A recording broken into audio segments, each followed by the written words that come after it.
Welcome to Tech Circuit, the podcast where we cover tech news, video games, as well as the latest gaming and PC products. I'm David Lee, and with me is the phantasmagoria Ben Tibbles. Love that word. And that was our theme song by Troy Goss, aka DJ X Subn. DJ X Subn. That song is called Amber Mountain Region, which is a play off Green Hill Zone, because DJ X Subn is a boss and he plays Sonic the Hedgehog. Okay, this week we have a very cool show coming up for you. We are going to start by covering a brand new 500 hertz gaming monitor. I'm fascinated to see if that's something that even is recognizable to the human eye. Then we settle once and for all the great controller debate: PlayStation or Xbox. Who has the better controller in 2025? Then we're going to start the user circuit a little early because we had a special product request, and I am happy to say that in our product spotlight, you might just see that product request show up. And then we will be ending our discussion with the golden 5090 GPU. So I'm very excited. Let's dive on in. Yeah, so we got the 500 hertz OLED monitor, which I thought was crazy by Samsung. Samsung has had their gaming line of monitors, and they're trying to push them out and pump them out, and they're in the newsroom every year or every other year, something like that. And this is crazy because it's now OLED 500 hertz, and you know, I don't even have anything past 144 in my house. Well, and I mean, you know, you get into that argument about like, how much can the human eye see and that sort of thing. Yeah. What is even capable of generating 500 frames, and what is capable of generating 500 frames without DLSS? Because we know for a fact that a lot of our competitive gamers out there don't play with DLSS because they don't trust the generated frames. Right. Totally makes sense. So what is out there that could even hit those numbers in a reliable way? Something to think about. One thing that I'll say is every year when we go to CES, I make sure to go to the Samsung display and I make sure to go to the LG display because they always have the coolest monitors, the coolest displays on display. These high refresh rate monitors are popping up kind of left and right. And then we get into more people I see in the comments all the time, like, that's not real 500 hertz because you have to have this and this and this activated. So I don't know much about this particular monitor. But that's just what I'm seeing. Tell me if I'm wrong, chat. Do you trust these 500 hertz and up gaming monitors? Yeah, that's a really good point that you bring up there. A really good feature that I wanted to highlight for this monitor with that is the anti-gloss technology that they implemented. I think that's very unique to Samsung. And then the other one is the burn-in. It had a burn-in safeguards. So OLED monitors definitely had a problem when they were first started with like having a lot of burn-in. So anytime you had a mini map or a logo on your monitor, it would just burn in there, and you'd be like, crap, well, now my monitor is only good for playing this one game. But they actually implemented a really cool burn-in safeguard, which I thought was which I never thought would have existed. But yeah, I mean, that's it's something to be concerned about, right? Because it's not something that doesn't happen. So why is OLED important? I mean, for those who may not know, OLED is where you can send power to each individual LED. Every pixel on the screen basically is its own light source. So you're not getting any unnecessary light bleed through from other diodes that are, you know, off, but right next to ones that are on.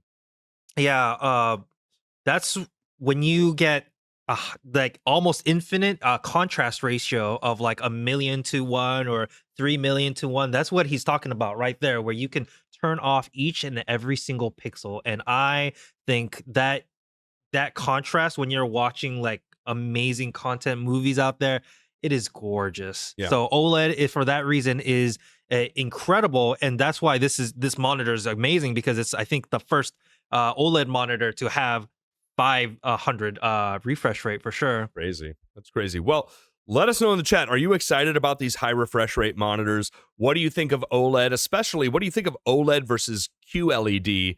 Because I know I know the differences, but I also know that there's, you know, a price difference as well. And is it worth it? I mean, probably. But what do you think? Like, I think it probably is, but I could be wrong. I've been wrong before. It'll happen again.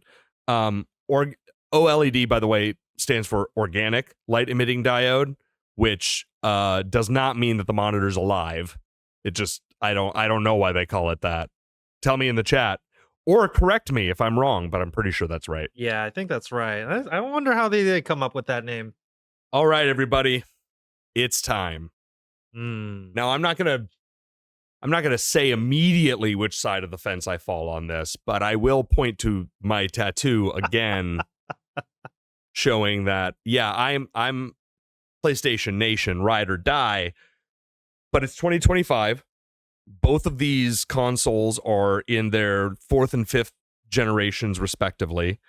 It's hard for me to count how many generations of Xbox there are because they don't name things correctly. Xbox One, but the Xbox One isn't the first Xbox.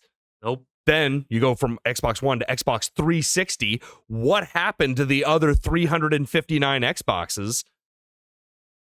I get confused. But okay. Let's not bury the lead. What are the pros and cons of these?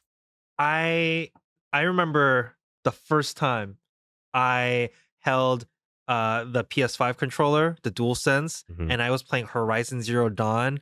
It felt like I was in the grass. I don't know what sort of wizardry they did, but it was incredible. And then the first time you knock an arrow to your bow, oh my goodness, the adaptive triggers were mind-blowing. The adaptive triggers are one of the subtlest but most effective immersion tools I've seen in gaming.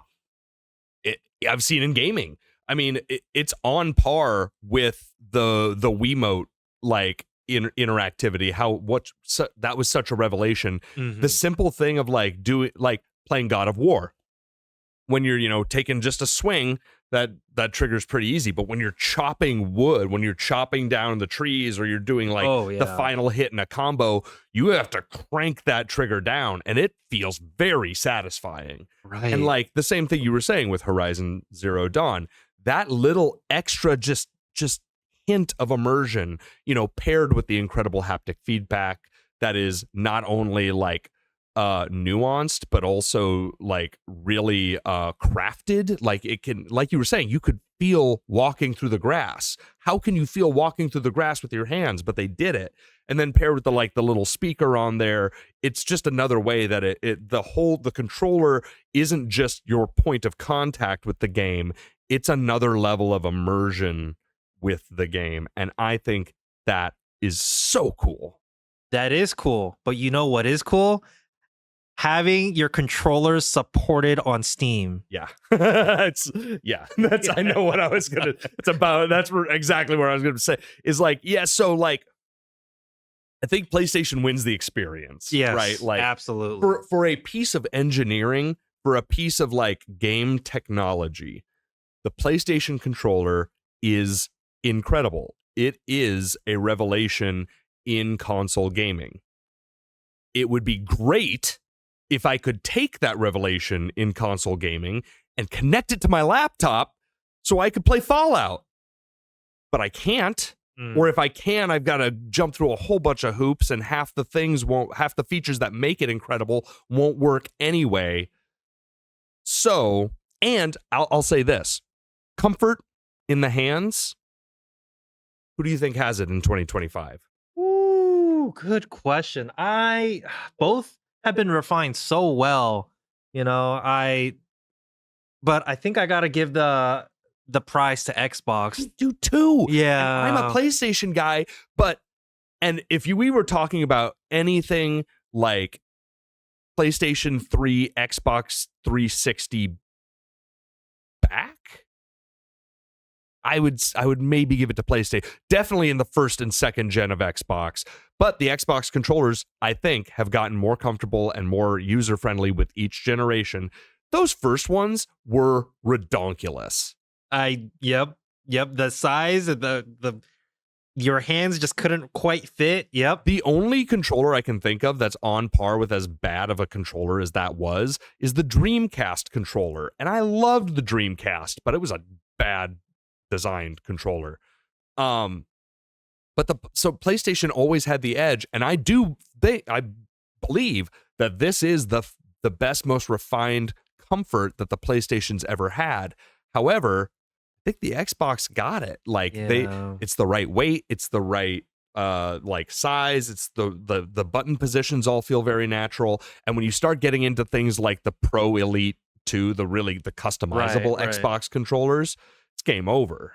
It really is. Like, I saw a mod on Expedition 33 where they allowed the use of using the PlayStation buttons on the game to that point. Like, it just wasn't natively supported. And I was like, you got to be kidding me. Like, the support is just all on Xbox right there. Yeah. But, the features, what can you do? I mean, that's just, and please let us know in the chat which controller is your favorite and which is the better controller, because I think those are two different questions. I think the better controller is the PlayStation controller. I think it's a better self-contained piece of technology. More impressive, more immersive. It does more to connect you to the game than the Xbox does. However, you can literally connect the Xbox to more games than you can the PlayStation. What I'm curious about is if you could leave a response in the comments below about what feature that you need the most on a controller, because there's a lot of other things I'll list off real quick, like back buttons, profile mapping, adjustable stick sensitivity, motion controls, Hall effect, right? Like, I just want to know what features you guys love on your controllers. And I will give 20 Ben points to anyone who can explain Hall effect without looking it up. It's fascinating. I had to look it up when we were doing a lot of videos for Thrustmaster, which is a hilariously named brand. But they use Hall effect in all someone had to be like at that first board meeting, like, what are we going to call ourselves? And it's like, anything but Thrustmaster. And they're like, get out. Throw them out the window. Yeah. Okay, guys. But yeah, let me know if you know what Hall effect is. Okay. We're going to get into the user circuit now, and there's a very specific reason we're going to get to that. But we'll talk about that in a second. Do you want to go ahead and start us off with my guy, Razir, who is back in the comments, dropping more knowledge? Razir says the gorilla would be able to swat each man away like a fly if it were 1v1. If it was 100 men simultaneously, the first batch of men would essentially be sacrificial pawns. But I also wouldn't be too confident about being one of the last ones either. Yeah, you don't want to be the last one, like, squaring up with the gorilla after you just watched it rip through 99 other dudes. Oh, that's a good one. He also says, I don't think VR will ever achieve mainstream adoption for two reasons. One is that it's too expensive, which, yeah, I can see. But go on, because I have a response for you, Razir. Ooh, and two is that it is too much of a hassle and uncomfortable to use. Those are hurdles. Those aren't barriers. Technology gets less expensive as time goes on. Like, as it matures, technology gets less expensive. The high end will always be expensive, but that's why it's the high end. And then too much of a hassle, too uncomfortable to use. We're already seeing, like, the headsets that we have now are maybe 2/3, maybe half the weight of the headsets from like 2 generations prior. So like they're getting lighter, they're getting more comfortable. We're finding those those head smack moments in engineering where, like, my favorite example is, how long did it take us to learn that the opening on a ketchup bottle should be at the bottom? Yeah. Decades. It took us decades to put the get the opening of the ketchup bottle on the bottom. That's crazy. I didn't know that. It's so, I'm just like, it just think like that, those types of engineering flaws. When we first started putting screens in cars, we put it down in the dashboard, right? Yeah. But that doesn't make sense because you have to take your eyes fully off the road to go down to the screen. That's why most screens are up high on top of the dashboard now, so you can just glance over at it like that. These are the engineering things that like you don't think of when you first encounter technology. So, case in point, ipso facto, sorry, ranting, pass through on these headsets, right? The ability to like click a button that was a and great now you one. can see what's actually around you without taking the headset off and then readjusting it and all that sort of thing. Huge quality of life improvement. Didn't exist until like a couple generations back in headsets. So like I get where you're coming from, but I believe that these are hurdles that will be overcome, not barriers that will stop its progress. My 2 cents. Come at me, Razier. Fight me. Come on this podcast. You won't, coward. I love you, Razier. Don't go anywhere. He says the worst thing about GTA 6 delay is that us PC gamers will likely have to wait an additional year for the PC port at the earliest, which yeah. Not gonna take that one from you. Yeah. Ubisoft just said their latest game, Assassin's Creed Shadows, did so well due to the delay that they're thinking about giving their game developers another year long for all the rest of their games. Oh my god. A delayed game is eventually good, but a rush game is forever bad. Shigeru Miyamoto. Miyamoto. Which is a beautiful quote, actually. Like it's that is a quote that's like I would put that under my yearbook picture. Read and Respawn. Thank you, Razier, by the way. We always love having your comments, love having your engagement. Thank you for being a loyal viewer. Read and Respawn. Let me dive full dive into my VR games, SAO style, and I'm sold. I'm never coming back to reality. That's some player one stuff. Like people, when that level of refinement hits virtual reality, where it's like basically indistinguishable from reality, we will lose people. People will just put the headset on and never come out. Looking forward to it. Honestly, it depends how broken a game is. If it's just small bugs, whatever, I can deal. But with how big my backlog is, I'm totally fine waiting for a polished game. These days, I kind of worry if some studios will even last long enough to fix a broken launch. That's a great point, Read and Respawn 77. Thank you for your comment. I agree. My backlog is enormous. I literally last night started Cyberpunk. Oh, wow. Yeah. It's been out for a while. Yeah, it took me an hour to create my character. She's pretty cool, though. Carter says, let me get some eggs. Well, you can come to Newegg for all of your excellent deals. I love the eggshell lent. I love it. Yes, I don't know if we actually sell eggs. We sell probably egg timers. Egg related products.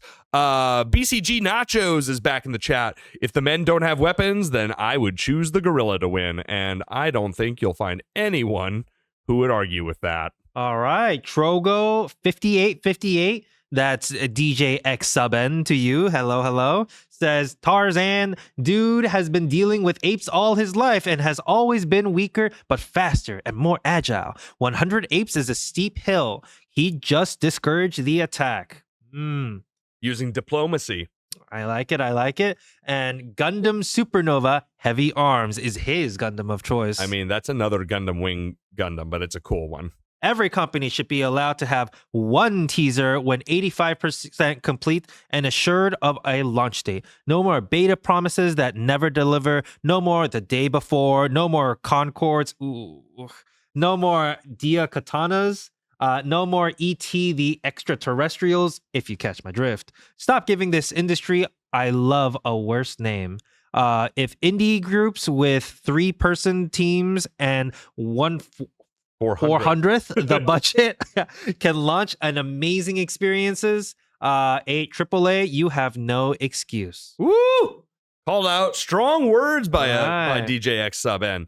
Thank you for the comment, Troy. Yeah, I mean, I agree entirely. Do you catch the ET, the extraterrestrial reference he's making in there? No. Really quickly, the Atari ET game was rated the worst video game of all time, and it sold so poorly and was so bad that the company, rather than like try to sell out or anything, literally took hundreds, maybe thousands of unsold cartridges to the middle of the desert and buried them. No way. I don't think it was just ET games. I think there were other low-selling games mixed in, but they just found the dump site like a few years back. Like it was an urban legend that they couldn't confirm, and the nobody at the production company or the studio would confirm it. But then, yeah, somebody found the dump site, and there's just hundreds of unsold ET, the extraterrestrial game cartridges, buried under the New Mexico dirt. Ramster61, great name. Gorilla would not win 100 1v1s or in a 100v1, but there will be casualties. Yes, I think that's agreed by everyone involved. Devin5181 says, I think I'd rather wait for the game to be finished before we buy it. Honestly, all this advertising of games and movies kind of suck. I would rather use Shadow Drop it. Be like Quake 5 in store net week. It's more disappointing for me to hear something that got delayed over and over again and again. And once it's out, just a bunch of performance issues. P.S. Any chance you guys will be having a sale on UPS? Ooh, really in need of one due to having so many power outages here in Jamaica. Well, I got news for you. Yes, we do have UPS at Newegg.com. This is our best seller, the Cyberpower 1000 watt uninterruptible power supply. Maximum capacity 15,000, I think that's voltage. And 1000 watt, that's the more important one. Multifunction color LCD screen that shows you the charge, the output, the temperature, all those things as well. That screen also tilts. So if you have that down on the ground by your desktop, you can tilt the screen up so it's easier to check at a glance. It has 12 outlets. 6 of them have surge protection, but another 6 have surge protection with battery backup. It has a one USB-A port, one USB-C port, and it has a total runtime. If all power's cut out, all 6 backup outlets are in use. It has at full load 2.5 minutes it'll give you to shut everything down safely. If you're only at half load, you have up to 10 minutes. So this is our best-selling uninterruptible power supply. Cyberpower is our best-selling uninterruptible power supply brand. I highly recommend it. I will link it in the description and on the YouTube video. Go check it out. And then here's another great deal for you. Do you want to cover these? Yeah, so this is going to be the Soundcore Anchor AeroFit wireless earbuds. And Anchor has been doing a very, very good job with all of their products recently. These are going to be $50 off with that promo code that you see here, MDSESA988. You don't have to write that down. It'll be on the website. Okay, great. But something to point out, it's actually $50. Yeah, it's $50 off with the promo code, making it just $49.99. But they're also on sale on top of this promo code. So it's a total savings of $80. These things are normally $130. You're going to get them for $50. Soundcore is an incredible sub-brand or an incredible product line from Anchor. Please go ahead. I apologize. I have a friend who owns 6 Anchor earbuds. I don't know why. I don't know what his reasoning is, but I really like the shape of these, and he really likes the brand because a lot of times the earbuds don't fit in my ear and they just fall out. But with these, they have loops in them that they're going to stay right in your ear whenever you need to do whatever workouts or swimming, or probably not swimming. Whatever workouts or running that you're doing. It is IPX7 waterproof, which I think actually does protect you to low submersion. Correct me if I'm wrong, because I used to know the scale of IPX1, IPX2, 3, 4, 5, 6, 7, 8, 9. I can't remember where 7 cuts off, but yeah. And if you have a full charge in the battery case and the earbuds, you get 42 hours of listening time. You get 4 microphones on that for crystal clear calls. and a comfortable, secure fit with those loops that you were talking about. Last but not least, and David, I do want you to take the lead on this one because it's pretty cool. Elden Ring Nightreign releases May. On Steam, it says 29th. I thought it was 30th, but you can save 20% while supplies last. We've only got this for up to 1,000 total units with the code that you see here, ERN save, which is also going to be on the website. You got to check it out. It's going to be the game of the year almost, like pretty much up there. We got some That's amazing... a bold statement. That's a bold statement. David predicts the future. Woo! That'll be a new segment. I like that. David predicts the future. Have you been watching much of the gameplay? I have the new classes that they're coming out with. Oh man, I'm so excited. I am also excited. I loved Elden Ring. I love roguelike games in general. So this feels like a no-brainer, like a win-win immediately. We will have a link to the product page where you can get this discount in the description on YouTube. So check out the description down there. While you're down there, leave us a comment. Let us know if what you're most excited about with Nightreign. And if you know the classes, let us know which class you're most excited to play as, because that's what I'm excited to do is experiment, because, you know, they've got the healer class, they've got the tank, they've got the archer. I want to tinker. I want to play with them and see what it's all about. 20%, pretty good for 1,000 units. We have come to our final subject of the day, and it is the golden 5090 GPU. Yeah, if you thought GPUs were already expensive enough, wait till you get a load of this. Speaking of which, we have stock on 50 series GPUs on Newegg right now. Some of them are even on sale. So go check out Newegg.com right now. Well, after you finish listening to this podcast. So this is the Asus version. They call it Dahab, which I believe in Arabic means gold or golden. Okay. I don't speak Arabic, but... You lied to me. I'm sorry. I just want to point that out there to clear the air, you know. This has 6.5 grams of pure 24 karat gold. It's beautiful. Chef's kiss. Wow. It's very pretty. We made a golden GPU once upon a time. Nico, did we make that with gold spray paint or gold leaf? So it's actual gold on that GPU. I wish I knew where it was.